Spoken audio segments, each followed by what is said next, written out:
Hello students, we are continuing MCQs based on case scenario. This case scenario is based on money market instruments. So let us see data given in this scenario. So we are given ABC Bank invests and raising funds through money market instruments to meet its statutory liquidity ratio from time to time. So ABC Bank has entered into flowing money market transactions during the current year.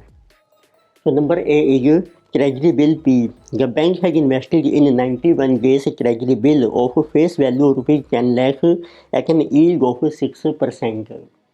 Second is Treasury Bill Q. The bank has purchased a 364-day Treasury Bill of rupees 100 at purchase price rupees 86. Total face value Treasury Bill acquired is rupees 5 lakhs. Number C is commercial paper. The bank has issued 12% commercial paper of rupees 5 lakh for 91 days. Number D is certificate of deposit. Bank has invested rupees 1 lakh in a certificate of deposit which provides discount yield of 6% and will mature in 45 days. And for this purpose, we have to consider 360 days in a year. Fifth is marketable securities. The bank has a surplus cash of rupees 6 lakh which it wants to invest in short-term marketable securities. Expenses related to investment will be rupees 20,000. The securities invested will provide an annual yield of 8%. And for all these purposes, we have to take 365 days in a year. Except you can see in case of a certificate of deposit where it is given, we have to take 360 days in a year. Now different MCQs are given. So MCQ number 1. So calculate amount invested means issue price of treasury bill P. तो आप देखिए number 1 आपका treasury bill P, तो उसका आपने calculate करना है what is issue price और अमाउंट इन्वेस्टेड बाय बैंक. तो let us see MCQ number 1. This is related with treasury bill P और आपको कैलकुलेट करना है what is issue price and this is also called as amount invested by bank. Because one authority will issue that is the issue price and another bank or another authority will make investment that is amount invested. So let us see treasury bill P. In this case it is given bank has invested in 91-day treasury bill of face value rupees 10 lakh at an yield of 6%. तो इसमें आपको देखो face value mention की है, let us से F rupees 10 lakhs और उसका maturity period आपको मेंशन किया है किसी 91 डेज है. सो टाइम पीरियड इज 91 डेज और टोटल डेज आपको कंसीडर करने हैं वो आपको मेंशन किए हैं ओवरऑल 365 डेज. अब इसमें आपको यील्ड मेंशन कर रखी है. So yield on this treasury bill is 6%. ये चलती है आपकी पर एनम. जिसका फार्मूला होता है यील्ड का. So yield is equal to face value minus कर लीजिए आप इशू प्राइस जिसको हम कहते हैं डिस्काउंट. तो इसकी परसेंटेज कैलकुलेट होती है परचेज प्राइस के ऊपर. पी है हमारा इसमें इशू प्राइस है, एफ है आपकी फेस वैल्यू. तो अब ये जो आपकी रिटर्न आ जाएगी उसको हमने पर एनम में कन्वर्ट किया है. So this will be for 91 days. So what will B for 365 days upon 91 इनको कर लीजिए आप 100. तो इससे आपका सोल्व करके पी की वैल्यू कैलकुलेट हो जाएगी. So this is 6%. 6 is equal to F is 10 lakhs.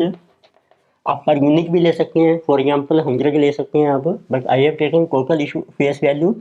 P आपका मिसिंग है upon P into 365 100 upon 91. So this will go here. This will be 6p and into 91. So let us say 91p आपका cross multiply हो जाएगा. 91 into 6 this is 546p. यानी कि 36,500 into 10 lakhs. This is 365 00 and 10 lakhs minus 36,500p.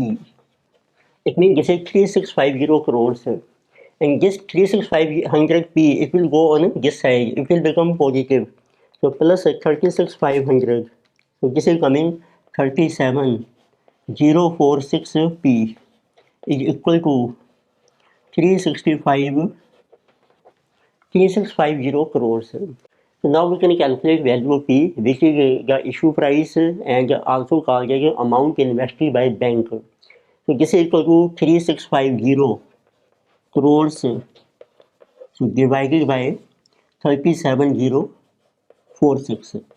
So this amount is rupees, so 9,85,000, so 262.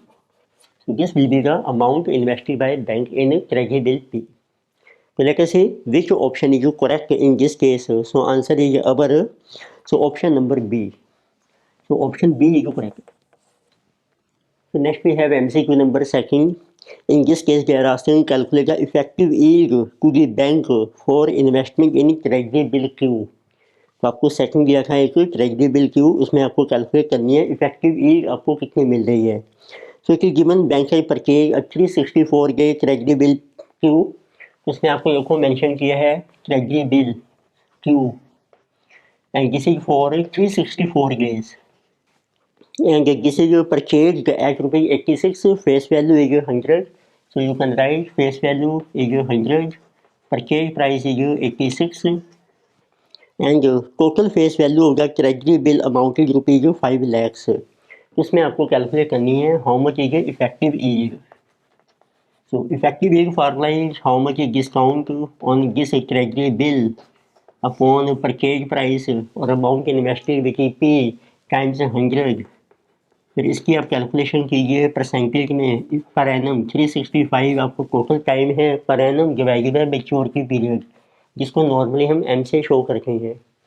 Discount आ जाएगा आपका face value minus issue price और purchase price. Face value है आपकी 100 minus 86, so purchase price is 86 into 100 into 365, but maturity period है आपका 364 days. तो किसी को 1400 upon 86 into 365 upon 364. So this will be effective yield per annum. So let us see how much it is. 1400 upon 365 divided by 86 divided by 364. This is coming 16.32%. So then you can see which option is correct. So option C is correct. So answer is option number C.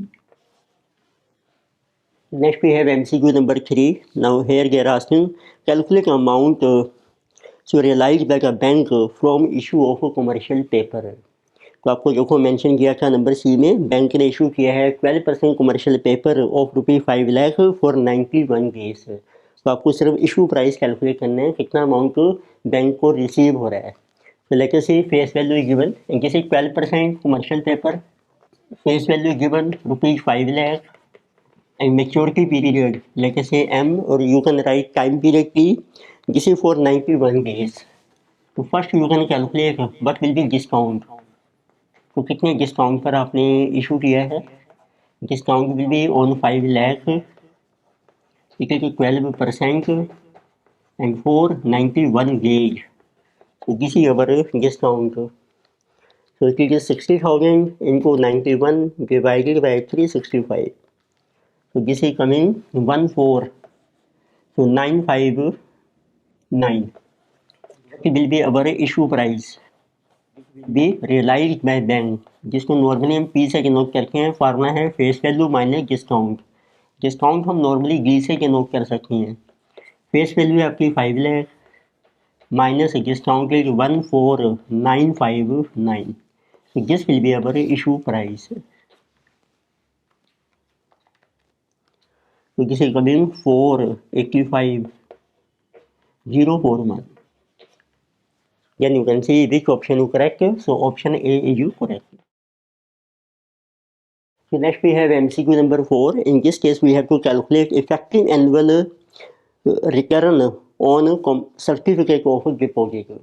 तो number D point देखो आपको mention किया था bank ने invest किया है ₹1 lakh in certificate of deposit which provide discount yield of 6% and it will mature in 45 days. और आपको कंसीडर करने हैं 360 डेज इन अ ईयर. और अब आपको कैलकुलेट करनी है इफेक्टिव एनुअल रिटर्न है. तो उसमें देखो आपको डिस्काउंट यील्ड दी है तो पहले कैलकुलेट करके हैं. बाकी अगर डिस्काउंट कितना है आपका So discount yield is given. So this is given to be our 6%. Discount yield होती है discount upon face value into 100, ये आपको मेंशन की है। अब आपको मेंशन ये पर एनम है अब आपकी, एंड दे आर सेइंग है कि टाइम पीरियड है अब आपका 45 डेज है, maturity is 45 days, and face value is given. Bank has purchase certificate deposit of face value is ₹1,00,000। तो इतनी आप डिस्काउंट कैलकुलेट कीजिए पहले। डिस्काउंट पहले हम कैलकुलेट करते हैं फॉर 45 डेज के लिए। तो this will be on 1,00,000, it is 6% into 45 days, और आप टोटल डेज हैं आपकी 360। So this will be about 6,000 into 45 divided by 360, 750। अब आप कैलकुलेट कीजिए what is our discount yield, और you can calculate what is our return. This is for 45 days, only for 45 days. तो इसका फार्मूला है 750, divide कीजिए। अब आपको रिटर्न कैलकुलेट करनी है और yield only on the basis of this discount, that will be on our purchase price. Let us see what is your purchase price. This is 1,00,000 minus 750. It means 99,250. So you can divide 99,250 times 100. तो ये जो yield है आपकी ये 45 days की आ जाएगी, 750 into 100 divided by 99,250. So this is coming 0.7557% है आपकी। अब आपको कैलकुलेट करनी है what is effective yield per annum. ये इफेक्टिव यील्ड है पर एनम, तो इट मीन्स अभी ये कंपाउंड होगी हाउ मेनी टाइम्स, 360 डेज हैं आपके, और ये पीरियड आपका 45 डेज है। तो फार्मूला बन जाएगा जिसको हम आई से डिनोट करके हैं इफेक्टिव यील्ड, जैसे 1 प्लस यील्ड फॉर 45 डेज 0.7557% है, सो डिवाइडेड बाय 100, और इसकी पावर बन जाएगी it will be compounded how many times, 360 divided by 45 minus 1, तो किसी 1.0075567। This also can say how many times it is compounded, 360 divided by 45, this is 8 times minus 1, 1.07556 8 times minus 1, it is coming 6.21%। ये आपकी आ जाएगी effective yield per annum. So again you can say which option is correct, so answer is option C. So next we have MCQ number 5. In this they are asking calculate the period of investment in marketable securities so as to earn a pre-tax income of 6%। तो number ई point में देखो आपको mention किया था marketable securities हैं, तो bank के पास surplus cash है 6 लाख जो आपने इन्वेस्ट करना है मार्केटेबल सिक्योरिटीज़ में, और उसके एक्सपेंसिव होंगे 20,000, और उसके ऊपर आपको रिटर्न मिल रही है 8%, but we want net return of 6%। तो it means what will be formula, तो return will be equal to this is net return, तो कितनी आपको इनकम मिलेगी from investment in security minus कर दीजिए इसमें से एक्सपेंसेज, और कितने टाइम के लिए आपको इन्वेस्ट करना है this we have to calculate. So our net return should be 6%, so that will be on 6 lakh rupees into 6%। But how much income we are getting on this security? On 6 lakh we are getting 8% income. And for how much time period we have to invest? This we have to calculate. And from this we have to subtract our expenses also of 20,000. So they are asking for how much time period we should invest in this marketable security on which we get a 8% income, so that net income is 6%. So now we can easily solve 36,000. So this is our 8%, 48,000 divided by 12 into m minus 20,000. So this 20 will go on this side. This is 56,000 is equal to this one is 4,000 m. So now we get m is our maturity period of investment we have taken. This is equal to 56 upon 4. which is equal to 14 months। तो time आपने consider किया है months में। It means we should invest in this security for 14 months to get net return of 6%. So now you can see which option is correct. So option A is correct. Answer is option number 8. In this lecture, we discussed the case scenario based on money market instruments. Further topics we will discuss in the next lectures. Video आपको अच्छी लगती है subscribe कीजिए, comment कीजिए, share कीजिए. Thank you.